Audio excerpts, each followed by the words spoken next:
The woman first invaded our quiet, modest home in December 1999. My father had called me down from upstairs. I thought he was calling me for dinner. He was standing at the top of the stairs, his hand raised, signaling me not to come down.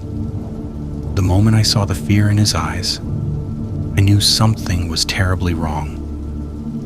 "I need you to listen to me carefully," he said, and continued.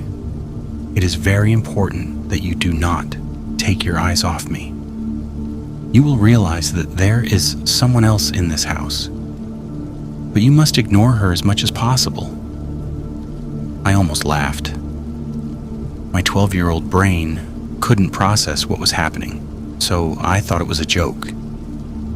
But before I could answer, my father continued, "She will whisper things to you. She will follow you, and she will do many different things to get your attention. I know it will be hard, but you must not interact with her, son. She will leave this house, I promise. But only if we act as if she doesn't exist and try not to think about her. Promise me." I had so many questions for my father, but I was confused and scared. All I could manage to say was, "Okay, Dad. All right then, come downstairs, dinner's ready, hurry up.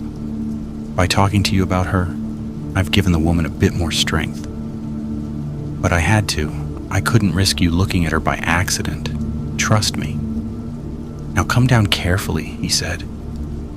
I did as I was told. My eyes were locked on my father, who was backing toward the kitchen with slow, retreating steps, while I descended the stairs heavily. When I reached the ground floor, I could clearly feel the air had turned cold. There was a familiar, foul, sour smell in the air. It reminded me of a raccoon that had died in our wall years ago and rotted for a week. My father and I sat at the table at the same time. My sister was sitting opposite me, her head bowed, her empty eyes fixed on the empty porcelain plate in front of her. My mother took the baking tray out of the oven, her eyes sunken, tears streaming down her face. I was trying to focus on my family, but a blurry figure kept catching my eye. Matted hair and unhealthy gray skin. The joy and energy that usually filled our meals had been sucked out. From under the table, my sister touched my knee and whispered, "Can you see the woman too?" I nodded. I cannot describe how terrified I was. "Be quiet," my father whispered. The woman took a step with a wet, crackling sound. The smell was disgusting. She had crept up to the table, standing directly behind my sister. There were only 5 to 6 centimeters between them, and she had placed her thin hand on my sister's shoulder. My sister looked at me in terror. I immediately looked down. My mother served our food, trying her best to make it look like everything was fine. I could see my father holding my sister's hand under the table so she wouldn't lose control. My sister spent the entire meal with a skeleton-like hand on her shoulder. The woman was constantly whispering in a very low voice. If I asked you to imagine that smell, you wouldn't even be able to. We lived like this for months.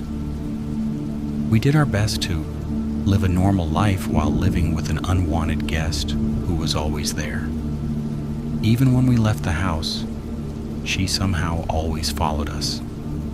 Even when the 4 of us got into the car, we would look in the mirror and always see that woman on the side of the road.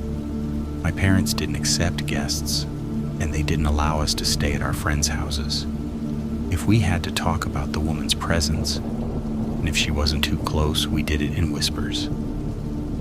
My father had made us promise not to tell anyone. This way, we could keep this parasite under quarantine, only in our house.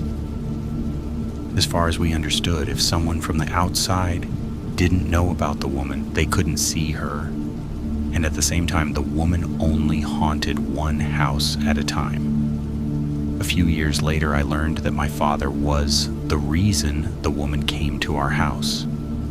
In the 70s, this woman had attached herself to his sister, and the woman had followed her home. In 1999, my father had somehow remembered her, and in return, the woman had latched onto our home. That's why we had promised to keep her a secret. Believe me, that was the hardest thing we ever did. We always tried to leave the house as a group, and the woman followed us.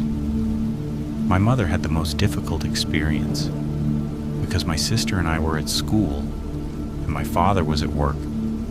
She had to be alone in the house with the woman. Everything changed when my mother couldn't take it anymore.